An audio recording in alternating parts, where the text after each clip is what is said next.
Eu, Ademar Ramos, cumprimento a todos vocês e quero convidá-los para que permaneçam em sintonia conosco nesta meia hora, pois estaremos aqui neste nosso programa cultural, universalista, valorizando a essência do conhecimento de todas as religiões, de todas as tradições e filosofias, de todas as artes e de todas as ciências. Estaremos falando de ocultismo, de esoterismo e esclarecendo todas as dúvidas que você tiver, dúvidas sempre ligadas ao sobrenatural e a todos os mistérios da vida. Nós sempre alertamos que o sobrenatural não existe. Para nós, ocultistas, o sobrenatural é natural, pois tudo que é perceptível através dos 5 sentidos, tudo o que chega à nossa percepção emocional ou astral e tudo o que chega à nossa percepção consciencial ou mental existe. Então, se existe, ele tem que ser entendível, ele tem que ser explicável. Então, os mistérios da vida não são inexplicáveis, eles são sempre explicáveis. E como? Através da luz da sabedoria iniciática das idades, da eubiose e dos conhecimentos ocultos, da antroposofia, da gnose, da tradição rosacruciana, da tradição egípcia, dos conhecimentos órficos, dos mistérios gregos, dos mistérios chineses, dos mistérios dos protos hindus, não é? Dos grandes rishis, dos mestres da humanidade, tudo isso sintetizado no conhecimento atual como eubiose. Eu de bem belo, biose de vida, a ciência oculta que faz com que a pessoa, através do autoconhecimento, viva em harmonia consigo mesmo, com os outros, com a natureza, com o cosmos, com o universo.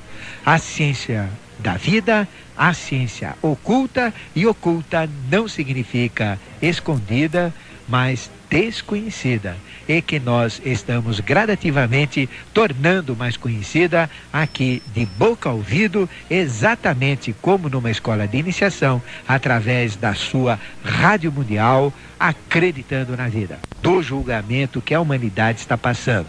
Nós falamos ontem, sintetizando, que tudo que está de bem, né, ou tudo que é bom para a pessoa evoluir, está aí disponível para quem quer que seja. Mas também tudo que é ruim, tudo que vai conspurcar a nossa mente e a nossa evolução, também está liberado e aí está. Muitas pessoas são contra a determinados programas, são contra também a determinadas liberdades que estão ocorrendo na fase atual. É lógico, tudo isso, quem tem regras de ética e de moral se posiciona de uma forma contrária, mas nós temos que ter tudo isso de ruim disponível e também tudo que é de bom, como as igrejas, como as pessoas que procuram divulgar o Evangelho, as pessoas que procuram divulgar a Bíblia e as pessoas também que procuram divulgar conhecimentos sagrados de todas as religiões, de todas as tradições. Isso tudo é importante, pois o anticristo já está no meio da humanidade e o Cristo também já está. Eles estão em essência e as suas forças estão em pleno trabalho na humanidade. O anticristo, ele tem milhares e milhares, 777 mil, veja só a quantidade, ainda mais dos seus tulcos, não é? Tulco é um processo de duplificação de uma essência, ou seja, é um sósia, é um processo de uma criação de um ser que tem o mesmo valor do ser original, mas é um sósia, é um segundo, é um terceiro, é um quarto e assim vai. Então, as forças do anticristo estão presentes no meio da humanidade. E o que existe de seres, não é? Porque existem anjos do bem e anjos do mal. Eles são conhecidos como assurins. E os assurins estão por aí, soltos, né?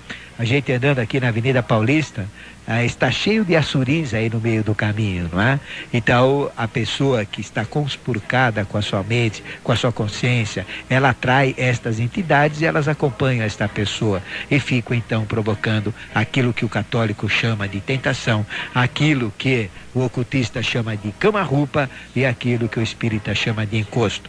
Então, tudo isso está presente no meio da humanidade, tentando, perturbando, criando confusão, e as pessoas estão caindo no engodo do anticristo. Ele está aí, não adianta ficar esperando também que ele vai chegar, já está presente. Então toda a maldade, toda a guerra, toda essa coisa ruim que atrapalha o processo evolutivo são forças anticrísticas que estão no meio da humanidade.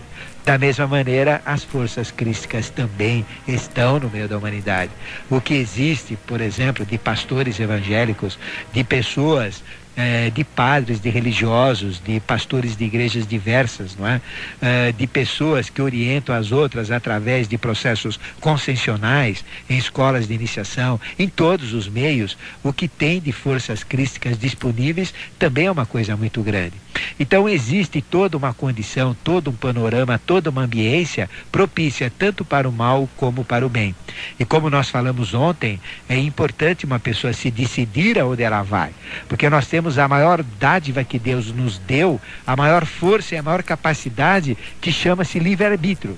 E nós temos que usar o livre-arbítrio e não ficar em cima do muro, decidir realmente como fazer. Então, o livre-arbítrio é que vai nos julgar. Nós estamos sendo julgados pelo próprio livre-arbítrio, pela aplicação do nosso livre-arbítrio. E, como eu falei também, nós teremos a vinda de Maitreya prevista para 2005. Mas antes dele vir, vão surgir dois seres que o ocultismo chama de Mahima e Mahinga.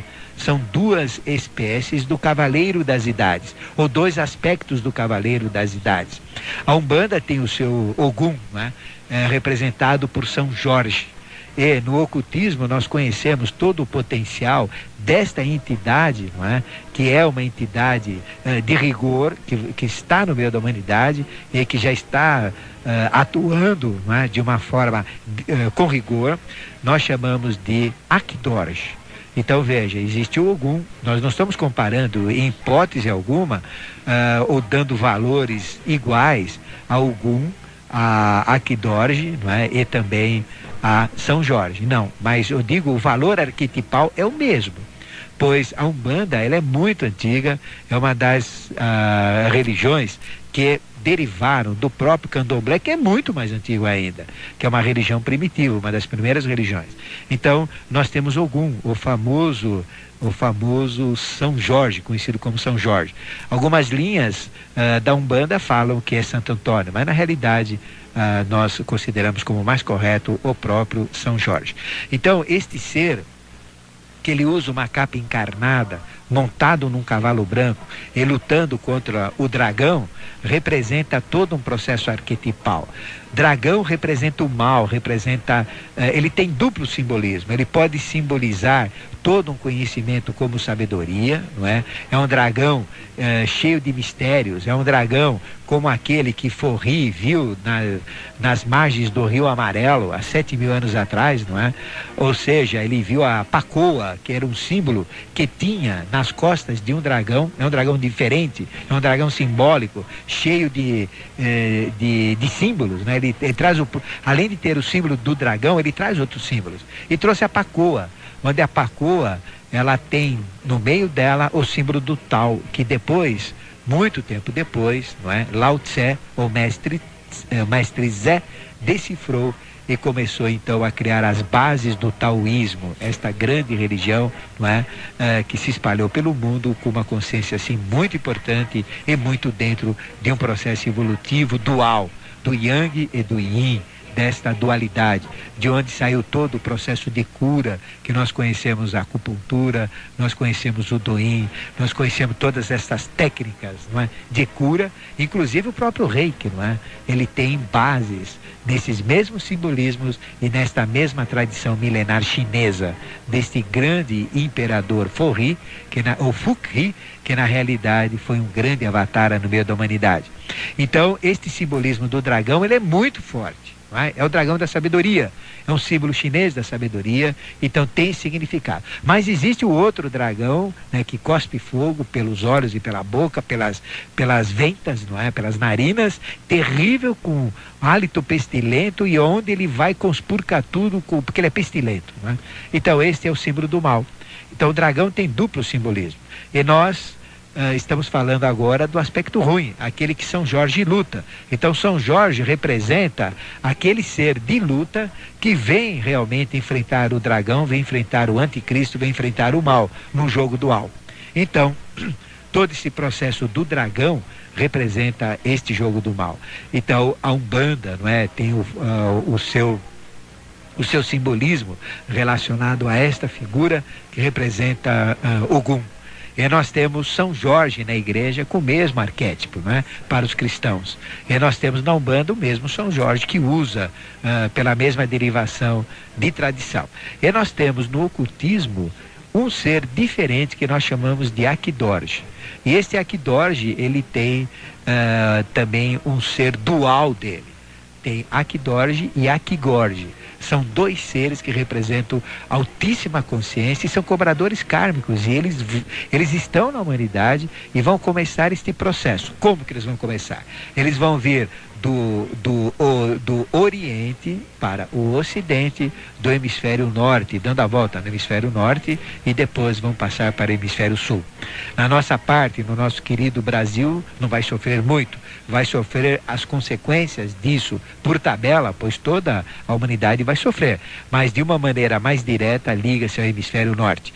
E quando a gente vê, no momento atual, todo esse processo, né, que está acontecendo em Kosovo, todo esse processo da Iugoslávia, é muito preocupante, pois as duas primeiras guerras mundiais, a Primeira Guerra Mundial e a Segunda Guerra Mundial, tiveram origem naquele mesmo foco, naquela região onde está tendo esse conflito atual.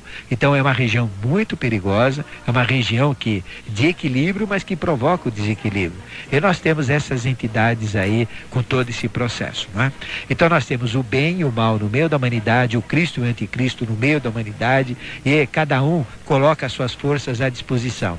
E cabe a cada um de nós tomar uma posição, não é? Ou para a esquerda ou para a direita, em cima desta posição, então, evolutiva, é que nós seremos julgados. E nós seremos julgados, como eu falei ontem, pelo número 28.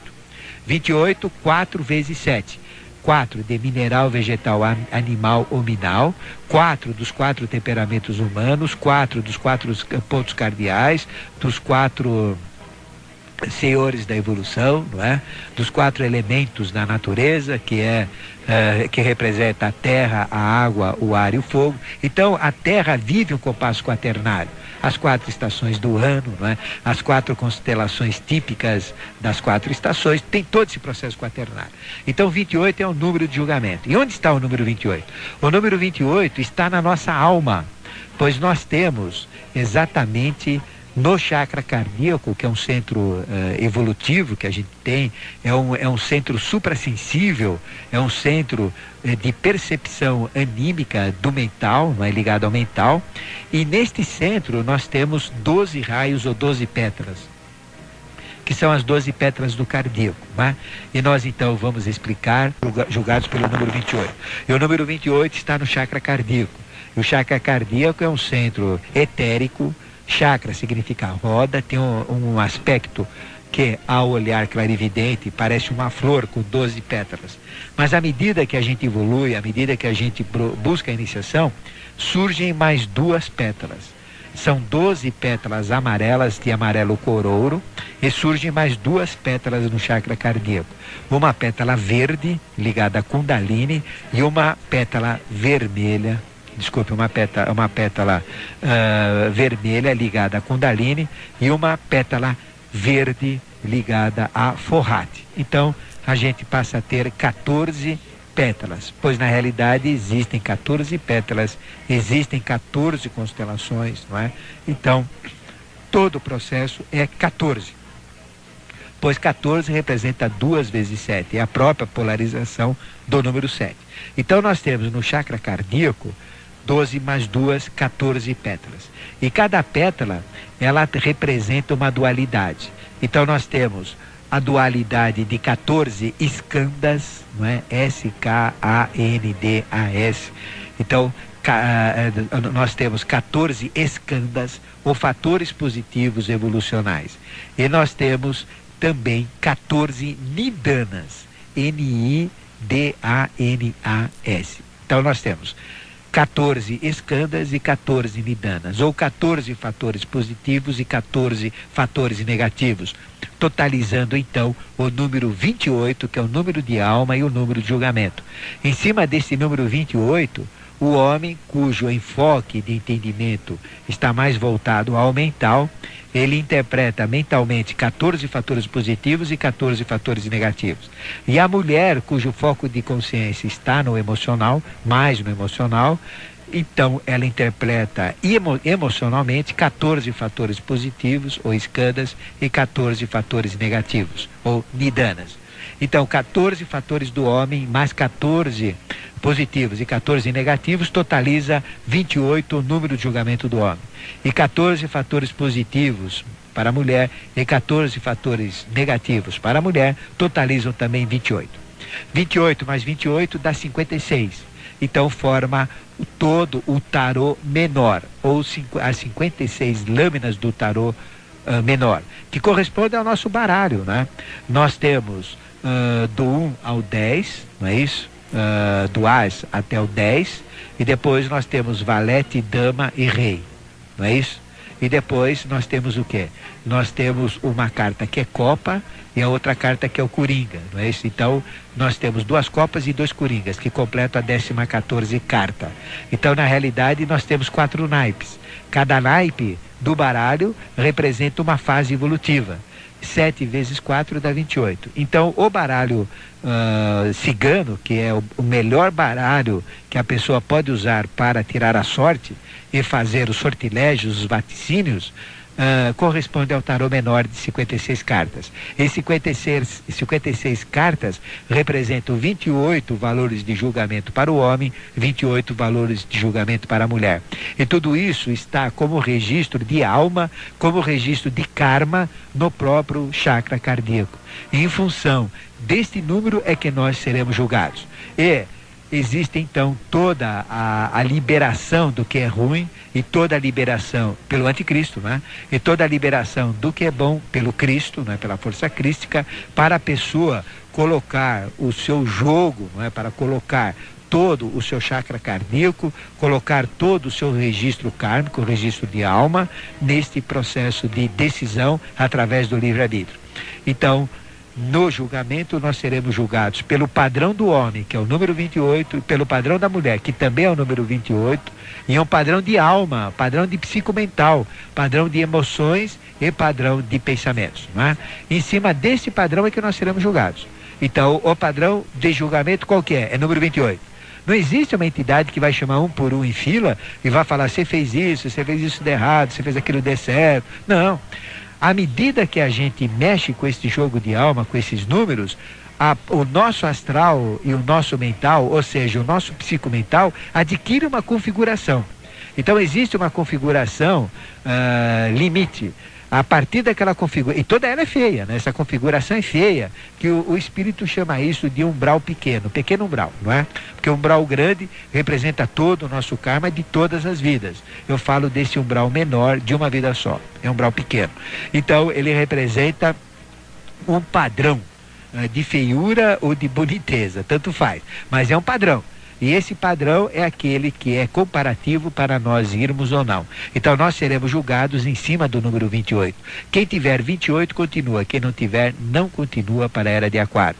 Ele vai voltar numa época equivalente a que a gente está, não numa época onde a gente precisa realmente ter o merecimento para adentrar.